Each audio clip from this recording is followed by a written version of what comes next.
Assalamualaikum warahmatullahi wabarakatuh.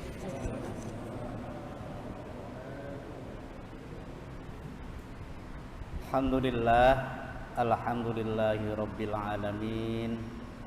Wassalatu wassalamu ala sayyidina Muhammadin asyrafil anbiya'i wal mursalin wa ala alihi wa sahbihi ajma'in, amma ba'd. Yang saya hormati jamaah ta'lim Masjid Damir Rahman, yang mudah-mudahan selalu mendapatkan taufik hidayah dan kesehatan daripada Allah Subhanahu wa taala. Amin ya rabbal alamin.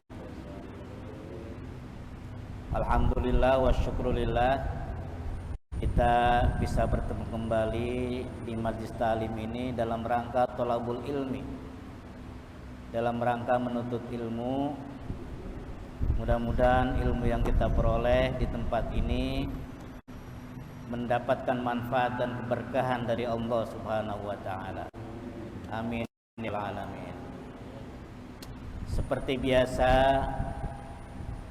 marilah kita baca suratul Fatihah, kita kirimkan pada keluarga kita, sanak famili kita, orang-orang yang kita cintai, yang telah dipanggil oleh Allah Subhanahu wa taala. Mudah-mudahan mereka selalu mendapatkan maghfirah dan ampunan dari Allah Subhanahu wa taala. Dan juga jamaah kita yang mungkin dalam keadaan kurang sehat, kita doakan mudah-mudahan seperti semula dan dapat beraktivitas kembali seperti biasa. Bihadin niyat al-Fatihah. A'udzu billahi minasyaitonir rajim. Bismillahirrahmanirrahim. Alhamdulillahi rabbil alamin, arrahmanirrahim, maliki yaumiddin. Iyyaka na'budu. Selanjutnya Fatihah yang kedua, atau pengarang kitab ini. Jadi kitab ini judulnya Surah Yasin, dikarang oleh Al-Mufassir Hamamizadah, seorang ahli tafsir dari Mesir, ya. Mudah-mudahan ilmunya bermanfaat bagi kita dan bagi umat Islam sekalian. Al-Fatihah. A'udzubillahi minasyaitonir rajim. Alhamdulillahirabbil alamin, arrahmanirrahim, maliki yaumiddin. Iyyaka na'budu wa iyyaka nasta'in, ihdinas siratal mustaqim, siratal ladzina an'amta 'alaihim. Bapak dan saudara-saudara sekalian, pada kesempatan ini kita akan membahas tafsir surah Yasin, ya. Jadi bagi saudara-saudara atau bapak-bapak yang ingin menyimak, itu bisa membeli kitabnya di Asgor depan, ya. Itu harganya nggak mahal, cuma 15.000, ya. Jadi bakso semangkok, ya. Silakan bisa dibeli dan disimak, ya. Kalau misalnya nggak punya duit juga bisa minta, nggak apa-apa, ya. Nanti saya beliin. Yang penting mau membaca dan menyimak dengan baik, ya. Kita punya dana untuk beli kitab, insya Allah, kalau memang bapak dan saudara-saudara sungguh-sungguh untuk menyimaknya, ya. Ada beberapa alasan saya menjelaskan tafsir surah Yasin. Pertama, surah Yasin adalah akrab di lingkungan kita, ya. Setiap malam Jumat kita membaca, ya. Bahkan hari Jumat di masjid kita membaca. Selamatan di rumah kita juga membaca. Ada orang meninggal, kita juga membaca surah Yasin. Orang yang mau sakratul maut juga kita baca surah. Cuma apakah kita tahu tujuan? Masih sedikit yang tahu, ya. Karena itu, supaya pembacaan Yasin kita mantap, kita harus mengetahui maksudnya apa, tujuannya apa, sehingga betul-betul niat kita diterima oleh Allah Subhanahu wa ta'ala. Itu tujuannya. A'udzubillahi minasyaitonir rajim. Bismillahirrahmanirrahim. Yasin wal Qur'anil Hakim innaka laminal mursalin. Udah Pak, cukup satu ayat kita dapatkan ini sampai Isa ini, satu ayat. Jadi Yasin, tulisannya ya dengan sin. Ada yang baca Yasa. Karena kalau orang baca Iqra itu, kitab Iqra, bukan kitab Baghdadiyah, itu biasanya dia bacanya Yasa. Padahal di sini ya Yasin, surah Yasin.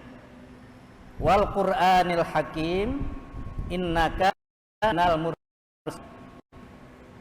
Jadi para jumhur mufassirin berpendapat Yasin ini tidak ada artinya kecuali Allah Subhanahu wa taala.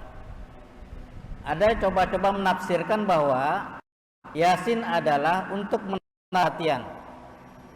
Jadi mereka tidak tahu apa arti sebenarnya. Tapi di sini dikatakan wal Qur'anil Hakim. Innaka laminal mursalin. Sesungguhnya engkau wahai Muhammad termasuk orang-orang yang diutus oleh Allah Subhanahu wa taala. Ini di sini litab'id untuk menyatakan sebagian. Kenapa sebagian? Karena rasul-rasul Allah banyak.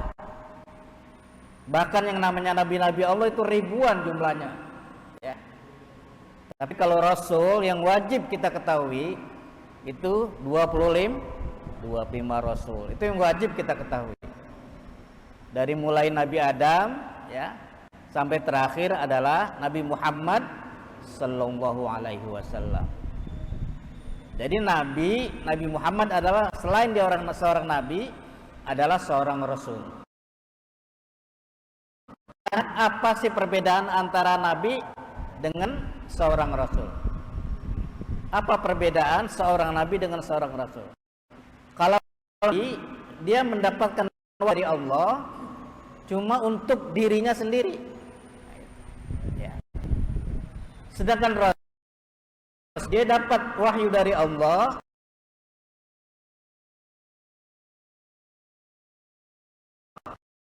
makanya ada suatu ungkapan setiap rasul itu pasti seorang nabi. Tapi tidak seorang nabi, tidak semua nabi termasuk seorang rasul. Itu bedanya. Maka sesungguhnya engkau ini kembali kepada Nabi Muhammad laminal mursalin. Sesungguhnya engkau wahai Muhammad itu adalah orang-orang yang termasuk diutus oleh Allah Subhanahu wa taala. Jadi hadis suratu makkiyatun. Surah Yasin ini adalah Makkiyah karena turunnya di kota Mekah. Di Madinah itu surahnya panjang-panjang. Seperti Al-Baqarah, Ali Imran ya. Bukan Al Imran, Ali itu artinya keluarga. Jadi surah Ali Imran. Dan Nabi Isa itu adalah keturunan daripada Imran. Jadi surahnya pendek-pendek. Dan yang kedua yaitu berkaitan dengan tauhid. Kenapa? Karena Nabi dakwah di kota Mekah itu mengajak orang-orang kafir Mekah itu untuk bertauhid kepada Allah Subhanahu wa taala. Kenapa demikian? Jadi ada yang menyembah patung ya, menyembah gambar-gambar dan lain sebagainya ya. Jadi suruh kembali kepada tauhid. Jadi ayatnya pendek-pendek, sedangkan yang turun di Madinah itu berkaitan dengan kemasyarakatan. Dengan ibadah yang tidak berkaitan dengan tauhid. Itu bedanya. Jadi kalau ayat Al-Quran yang turunnya di Mekah itu pendek-pendek ayatnya, sedangkan yang di Madinah itu turunnya ayat panjang-panjang. Jadi kita lanjutkan. Hadhihi suratu makkiyatun. Jadi surah Yasin ini adalah turunnya di Mekah, disebut Makkiyah. Bisababi nuzuliha karena sebab turunnya ayat. Jadi setiap ayat Al-Quran itu turun mempunyai sebab dan latar belakang. Jadi Al-Quran ini kan ya dari langit ke langit dunia, dari Lauhil Mahfuz itu selama 23 tahun kurang lebih ya. Kenapa 23 tahun? Karena Nabi diangkat atau berdakwah di kota Mekah selama 13 kurang lebih. Ditambah dia berdakwah di kota Madinah yang dulu bernama Yasrib, itu berdakwah 10 tahun. 23 tahun Nabi berdakwah. Jadi Al-Quran diturunkan tahap demi tahap selama 23 tahun. Rasul Nabi Muhammad diangkat sebagai Rasul umur 40 tahun. 40 tambah 23 berapa? Ya, jadi umurnya Rasul 60 tahun dia meninggal dunia. Nah, itu, Pak. Jadi kalau dalam kitab-kitab tafsir disebutkan umat Nabi Muhammad sittin wasab'in, antara umur 60 sampai 70. Jadi kalau ada di antara kita yang sudah berumur 70 tahun itu udah banyak bonusnya. Karena kalau mengikuti Nabi itu umurnya 63 tahun. Nah, itu. Di sini bisa babi nuzuli annal kuffara itu bin nasbi, bahwa orang-orang kafir Quraisy qalu, mereka berpendapat, qalu inna. Nah, jadi kalau ada qala ini inna dia, bukan anna bacanya. Qalu, mereka berpendapat orang-orang kafir Quraisy itu inna Muhammadan laisa binabiyin. Jadi orang-orang kafir Quraisy berpendapat bahwa Muhammad bukanlah seorang nabi. Wala mursalin, rasul. Jadi Nabi Muhammad menurut orang-orang kafir Quraisy bukanlah seorang nabi, bukanlah seorang rasul. Dia tidak layak menjadi nabi dan tidak layak menjadi rasul. Kenapa demikian? Karena dari tim. Itu yang mereka tahu, ya. Dia kandungan 2 bulan, ayahnya meninggal, ya. Kemudian dia lahir umur 6 tahun, ibunya meninggal, ya. Masa anak yatim piatu jadi nabi? Nah, itu kata mereka, ya. Masa anak yang tidak sekolah itu menjadi nabi? Nah, makanya di sini dilanjutkan, bal huwa yatimu Abi Thalibin. Tetapi Nabi Muhammad adalah anak seorang yatim yang dipelihara oleh kakeknya yang bernama Abu Thalib. Jadi Abdullah bapaknya Nabi Muhammad bin Abdul Muttalib bin Abi Thalib. Nah ini, jadi Abdul Muttalib bin Abi Thalib, yaitu seorang kakek, dan dia dipelihara. Jadi setelah bapaknya tidak ada, ibunya tidak ada, anak yatim piatu, dia dipelihara oleh kakeknya. Bal huwa yatimu Abi Thalibin, seorang yatim dan biasanya tidak terurus dan lain sebagainya. Wa ma dzahaba ilal maktab, dan dia tidak pernah pergi ke sekolah. Jadi Nabi itu nggak pernah sekolah. Muhammad itu sekolah TK-nya di mana sih? Nggak ada. Nabi Muhammad SMP-nya di mana sih? Nggak ada. Karena nggak sekolah. Ya. Nabi Muhammad pesantrennya di mana sih? Nggak ada. Kenapa nggak sekolah? Ya. Jadi wa ma dzahaba ilal maktab, dia nggak pernah pergi ke sekolah. Jadi maktab itu adalah dulu Nabi, ini misalnya ada masjid, kemudian di sampingnya ada namanya perdeping itu, ya. Di samping-sampingnya dipakai belajar. Nah, itu namanya maktab. Jadi kalau maktab ini gantinya madrasah namanya. Ya. Jadi maktab adalah tempat belajar pada waktu itu. Itu belajarnya di masjid. Ya. Jadi kalau masjid ada perdepingnya samping. Itu maktab namanya. Jadi Nabi tidak pernah, kalau orang nggak sekolah itu kan tidak punya ilmu, maka disebut ummiyun, adalah buta huruf. Nabi itu ummiyun, ya. Jadi wa ma dzahaba ilal maktab, dan dia tidak pernah pergi ke sekolah. Nah, itu yang ada 3 alasan yang menyebabkan kafir Quraisy Mekah ini tidak percaya bahwa Muhammad adalah seorang rasul. Kita lanjutkan. Jadi wa ma dzahaba ilal maktab. Ya kalau tidak pergi ke sekolah berarti dia tidak bisa membaca, tidak bisa dan tidak pernah belajar ilmu dari seorang guru. Jadi kalau ditanya siapa Nabi itu gurunya, enggak. Kecuali Allah Subhanahu wa ta'ala. Nah, itu harus ya. Karena Pak, kalau Nabi ada gurunya repot Pak, ya. Nanti ditanya, bagaimana Nabi Muhammad? Oh dia sih badur-badur masih kecil. Orang dia yang bagaimana belajarnya? Oh dia malas dan sebagainya. Jadi banyak fitnah. Ya kita lanjutkan. Jadi wa ma ta'allamal ilma minal muallim. Nabi tidak pernah belajar ilmu dari seorang guru. Fakaifa yasiru nabiyan. Nah ini. Jadi kalau dia tidak pernah belajar, tidak pernah sekolah, bagaimana dia menjadi seorang nabi? Nah ini pertanyaan kafir Quraisy. Sampai sekarang mereka bertanya-tanya, ya. Jadi fakaifa yasiru nabiyan? Bagaimana dia seorang nabi? Fanal kuffaru musirrina fi kufrihim. Maka orang-orang kafir itu terus menerus dengan kekafiran mereka. Ya. Jadi tetap mereka tidak percaya. Maka dikatakan bahwa surah Yasin adalah qalbul Quran. Itu hatinya Al-Quran. Jadi Pak kalau kita lihat itu dalam Al-Quran sebanyak 114 surah. 114 surah ya. Dari mulai Al-Fatihah, ya, Al-Baqarah sampai Qul a'udzu birabbil nas.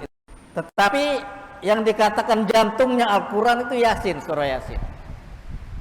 Ya. Coba misalnya kita anggota tubuh kita lengkap nih ya, ada mata, telinga dan sebagainya ya, kaki, tetapi jantungnya nggak ada.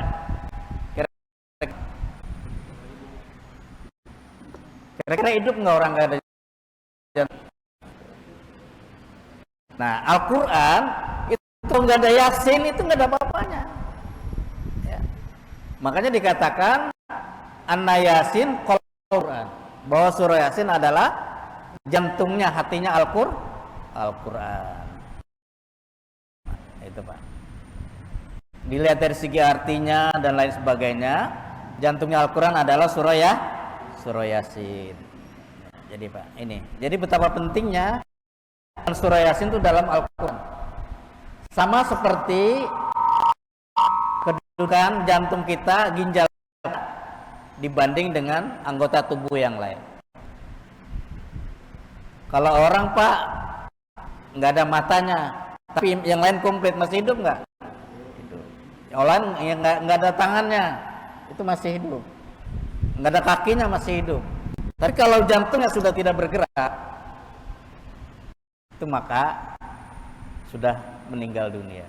Dalam Al-Quran, karena ini sebagai jantungnya, diibaratkan surah Yasin itu jantung kita, ya. Surah-surah yang lain adalah anggota-anggota tubuh kita yang lain. Barang siapa yang membaca surah Naifat nih, ya sekarang kita sampai kepada penjelasan apa hikmahnya kalau kita membaca surah Yasin. Ya. Coba kalau saya tanya, siapa di antara kita yang hafal surah Yasin di luar kepala? Banyak nggak sini yang hafal? Kalau hafal bisa angkat tangan. Lanjutkan. Apa saja mana atau manfaat-manfaat? Kalau kita baca satu Yasin satu kali saja, itu seakan-akan kita membaca Al-Quran sekali khatam. Ya. Asyara marot pahalanya. Langit dan bumi diciptakan, itu surah Yasinnya sudah ada. Ini luar biasa. Ya. Allah sendiri yang membaca. Allah Subhanahu wa taala membaca surah Yasin, wa Toha dan surah Toha. qabla ay yakhluqas samawati wal ardh, sebelum menciptakan langit dan bumi. Apa pentingnya surah Yasin? Ketika para malaikat mendengar itu, mendengar Al-Quran, jadi ketika dibaca surah Yasin dibaca, malaikat berkata qalu, ya, mereka berpendapat berkata, siapa itu mereka? Malaikat, para malaikat. Tuba li ummat Muhammadin, beruntungnya umat Muhammad,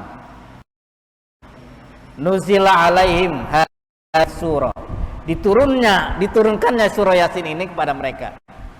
Jadi para malaikat keserian, alangkah beruntungnya umat karena surah Yasin diturunkan kepada mereka. Jadi malaikat keserian dengan fadilah-fadilah atau keutamaan-keutamaan yang ada dalam surah Yasin. Jadi tuba li ummati Muhammadin nuzila alaihim, tani dua surah ini, surah Yasin dan surah Toha. Jadi Yasin dan surah Toha ini sudah ada 2000 tahun sebelum diciptakannya langit dan bumi. Wa tuba liman tahala bihima, orang yang menghafal dua surah ini. Jadi surah Yasin, surah Yasin saya mungkin hafal ya dari kecil. Toha saya belum hafal nih. Padahal Toha itu suratnya pendek. Ya kita lihatkan. Tuba man tahammala bihima. Alangkah beruntungnya orang yang menghafal dua. Jadi surah Yasin dan surah Toha. Ini nanti Bapak dan saudara-saudara yang belum hafal dua surah ini diusahakan, ya. Apalagi yang udah pensiun nih kemana-mana nih ya, ini dihafalin ya, pasti mudah ini ya, cepat. Baik.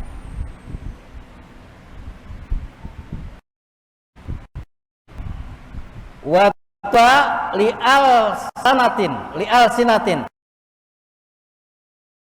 orang-orang yang berbicara, lisanun, lidah, takallama biha, berbicara, sering melafazkan, sering membaca, wa kama qala alaihi salam, sebagaimana sabda Nabi, anna ahlal jannati la yaqra'una syai'an minal Qur'an Toha wa suratul Rahman. Jadi kata Nabi, tidak membaca Al-Quran kecuali 3 surah. Surah Yasin, yang kedua surah Toha, dan yang ketiga suratul Rahman. Ya. Saya lanjutkan. Wa tuba li al-sinatin, dan alangkah beruntungnya bagi lisan. Di al-sina jama taksir dari lisanun, lidah. Takallama biha, yang berbicara dengan itu. Anna ahlal jannati, kata Nabi bahwa penduduk surga itu la yaqra'una syai'an minal Qur'an, tidak sesuatu daripada Al-Qur'an illa Toha wa Yasin. Jadi surat Rahman itu surah Rahman adalah yang paling banyak diulang-ulang. Babi ay ala irmat kadziban. Karena itu artinya tanda yang mana lagi yang kau dustakan wahai orang-orang kafir Quraisy. Ya, Allah sudah menjelaskan. Tapi di situ dikatakan babi ay ala rabbikuma tukadziban. Tanda yang mana tidak percaya. Itu berkaitan dengan tauhid juga, ya. Dari surat Rahman. Ini kalau orang sudah hafal surah Rahman termasuk kuat. Karena balik-balik dulu. Kalau kurang hafalannya kurang kuat, ini dia bisa keder ya di dalam. Ya, babi aerobik kematukal tiba muter terus. Ya, ya. Ya kita lanjutkan. Jadi 3 surah yang sering dibaca atau sering dihafal oleh surga. Wa kama qala alaihi ayyuma muslimin wa muslimatin, orang muslim yang laki-laki atau orang muslim yang mana saja, nah itu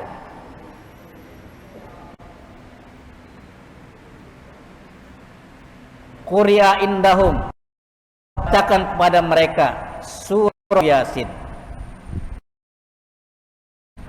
suratul Yasin, wahuma, mereka berdua pisakaratil.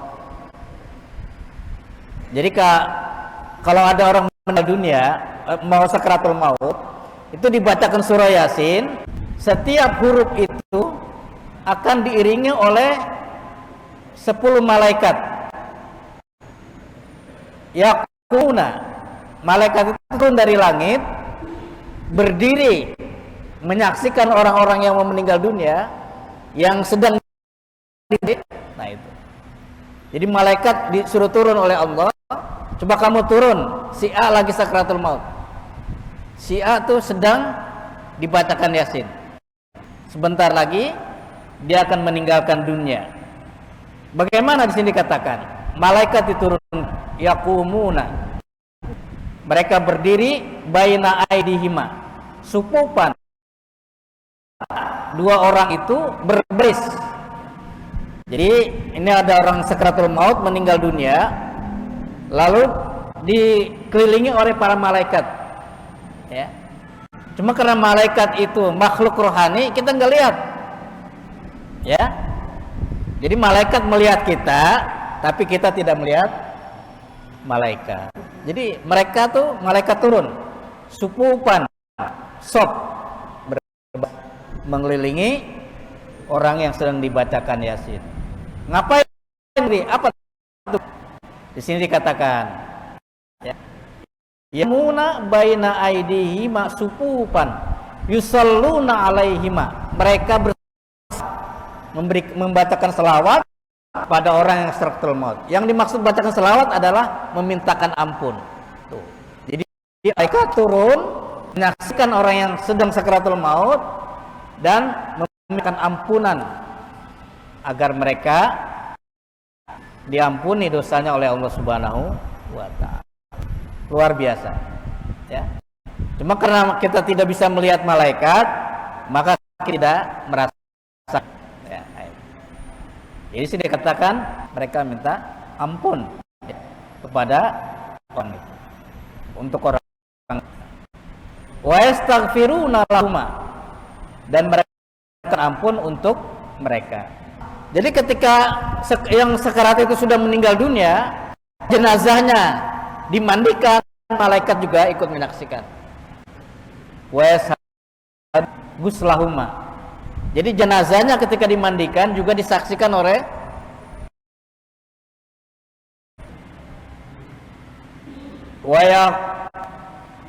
wa tabi'una janazatahu, dan mereka juga malaikat ikut mengantar jenazah ke kubur.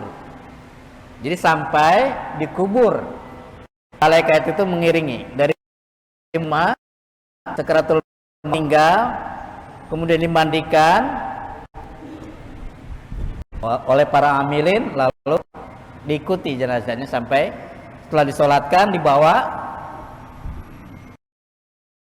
Kelihatannya ada waktu 5 menit sebelum waktu Isya. Saya berikan sesi tanya jawab. Ada yang mau bertanya? Jadi surah Yasin itu nggak ada sangkut pautannya dengan mayat, kenapa harus membacakan surat Yasin? Oh, ya, ini ada hadisnya. Jadi kata Nabi, iqra'u mautakum Yasin. Bacalah orang yang mau meninggal di antara kamu itu surah Yasin. Ini hadisnya, perintah. Ini perintah. Nah sekarang percaya nggak dengan hadis? Hadis itu adalah sumber kedua setelah Al-Quran. Ya. Ada perintahnya, ya. Bukan dikarang-karang, bukan saya hanya menyampaikan, ini memang ada hadisnya. Jadi kalau kita baca surah Yasin itu ada hadisnya, ya. Ada hadisnya, ada perintahnya. Insya Allah ya. Cinta itu wajib dijalankan. Ya, dari saya cukup sekian. Marilah kita tutup pengajian kita baca doa Al-Fatihah. Bismillahirrahmanirrahim. Rabbil alamin arrahmanirrahim maliki yaumiddin. Iyyaka na'budu wa iyyaka nasta'in. Shiratal ladzina an'amta 'alaihim ghairil maghdubi 'alaihim. Alhamdulillahirabbil alamin. Allahumma shalli ala sayidina Muhammad wa ala ali sayidina Muhammad. Allahumma la tada' lana fi ma inna hadza dhanban illa ghafarta wa la hamman illa farajta wa la daynan illa qadayta ajala illa qadaita wa yasarta bi rahmatika ya arhamar rahimin. Rabbana atina fid dunya hasanah wa fil akhirati hasanah wa qina adzabannar. Walhamdulillahi rabbil alamin.